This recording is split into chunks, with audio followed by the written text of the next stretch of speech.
తీసుకెళ్లేటువంటి ప్రయత్నం చేస్తున్నారు. కానీ వాలంటీర్లకు సంబంధించి ఎన్నికల్లో వాడుకుంటామని చెప్పారు. వాళ్ళకి అవసరమైతే ఇంకా ఉపయోగపడే విధంగా మేము సాయం చేస్తామని చెప్పినటువంటి కొంతమంది నాయకులు ఉన్నారు. మీరు నేరుగా వచ్చేసేయండి, ఇక్కడనే పనిచేయమని చెప్పి కూడా. సో ఆ విషయాన్ని కాకుండా ప్రస్తుతం ఈ అంశాన్ని తెరపైకి తీసుకొస్తున్నారు. అసలు ఈ ముఖమ్మడిగా రిజైన్ చేస్తున్నారు అంటే కారణం ఏంటి? ఎలక్షన్ కమిషన్ వీళ్ళ మీద వేటు వేస్తుందనా, లేకపోతే ముందుగానే ఫిక్స్ అయినట్లుగా ఇప్పుడు వాటిని ఇంప్లిమెంట్ చేస్తున్నారు అనుకోవచ్చా? శ్రీహరి, ఇదంతా కూడా ఓ పథకం ప్రకారం జరుగుతుంది. దాదాపుగా నెల రోజుల క్రితమే ఏబిఎన్ ఆంధ్రజ్యోతి కూడా వాలంటీర్లతో డ్రామా అని చెప్పి కూడా ఒక కథనాన్ని ఆంధ్రజ్యోతిలో ప్రచురించారు. ఏబిఎన్లో కూడా ప్రసారం అయింది.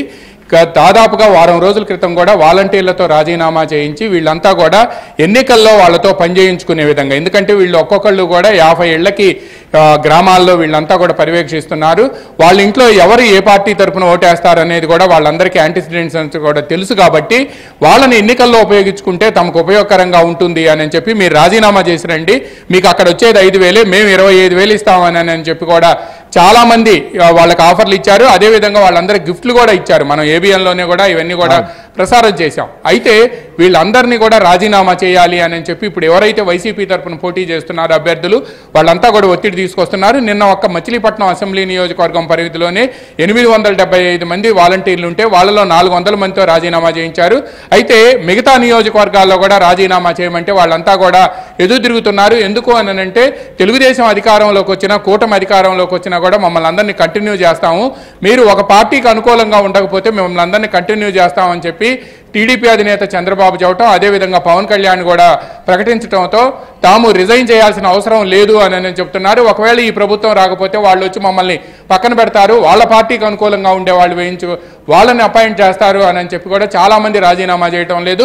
నిన్న ఎవరైతే 400 మంది రాజీనామా చేశారో వాళ్ళలో చాలామంది కూడా పునరాలోచనలో పడ్డారని కూడా మనకు సమాచారం అందుతుంది. ఇలా రాష్ట్ర వ్యాప్తంగా కూడా వీళ్ళందరితో రాజీనామా చేయించి ఎన్నికల్లో ప్రచారం చేయించుకోవాలని, అవసరమైతే రేపు వాళ్ళని పోలింగ్లో ఏజెంట్లుగా కూడా కూర్చోబెడితే ఎవరేంటనేది తెలుస్తుంది అని కూడా ప్రయత్నాలు ప్రారంభమయ్యాయి.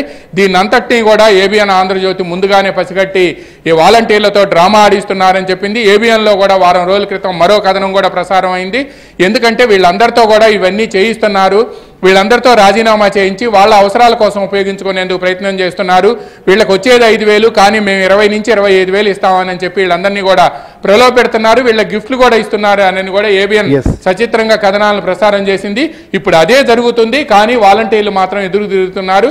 ఎందుకంటే టీడీపీ అధినేత చంద్రబాబు నాయుడు కూడా మేము అధికారంలోకి వస్తే మీరు ఒక వన్ సైడ్గా ఉండకుండా ఉంటే మిమ్మల్ని అందరినీ కూడా కంటిన్యూ చేస్తామని చెప్పడంతో వాళ్ళతో ఆశలు సిగిరించాయి.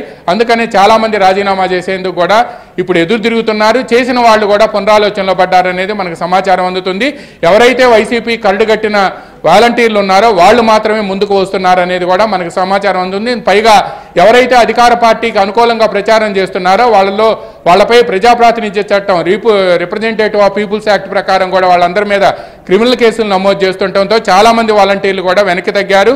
అదేవిధంగా వీళ్ళంతా కూడా రిజైన్ చేసేందుకు కూడా ముందుకు రావటం లేదనేది ప్రధానంగా ఈ రోజు అందుతున్న సమాచారం ద్వారా మనకి తెలుస్తుంది. శ్రీహరి, రైట్, మీరు అన్నట్లుగా వాలంటీర్లకు సంబంధించిన విషయంలో చాలా స్పష్టంగా ముందు నుంచే ఒక కుట్ర చేసి వారి చేత ఇప్పుడు కొంతమంది చేత రిజైన్లు చేస్తున్నారు, కొంతమంది ఎదురు తిరుగుతున్న పరిస్థితి. ఎందుకంటే కూటమి వచ్చిన వాలంటీర్లకు సంబంధించిన సేవలు ఇంతకంటే వారికి నైపుణ్యాన్ని కూడా పెంచి ఇంకా మెరుగైనటువంటి వారికి జీతం కావచ్చు లేదా గౌరవ భృతి కావచ్చు లభించే విధంగా చర్యలు తీసుకుంటామని ఇప్పటికే తెలుగుదేశం పార్టీ అధినేత చంద్రబాబు నాయుడు కూడా ప్రకటించి ఉన్నారు. సో మొత్తానికైతే ఆంధ్రప్రదేశ్లో పెన్షన్ల పైన జరుగుతున్నటువంటి ఈ విష ప్రచారానికి సంబంధించి కూడా ఫుల్ స్టాప్ పెట్టాలని చెప్పి తెలుగుదేశం పార్టీ అధినేత చంద్రబాబు నాయుడు కూడా కొద్దిసేపటి క్రితమే ఇటు సిఎస్తో కావచ్చు సిఇఓతో కూడా మాట్లాడడం జరిగింది. దీంతో పాటుగా ఖచ్చితంగా ఎవరైతే సచివాలయ సిబ్బంది ఉన్నారో వారు కావచ్చు, క్షేత్రస్థాయిలో పనిచేసే ప్రభుత్వ యంత్రాంగాన్ని కూడా వినియోగించుకోవాలని చెప్పి కోరుతున్నారు. ఇంకొక వైపు మనం చూస్తున్నాం,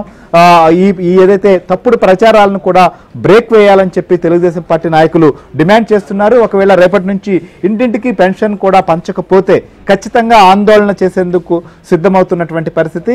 ఆంధ్రప్రదేశ్లో పెన్షన్దారులతో ఈ సమయంలో ఈ మినిట్లో కూడా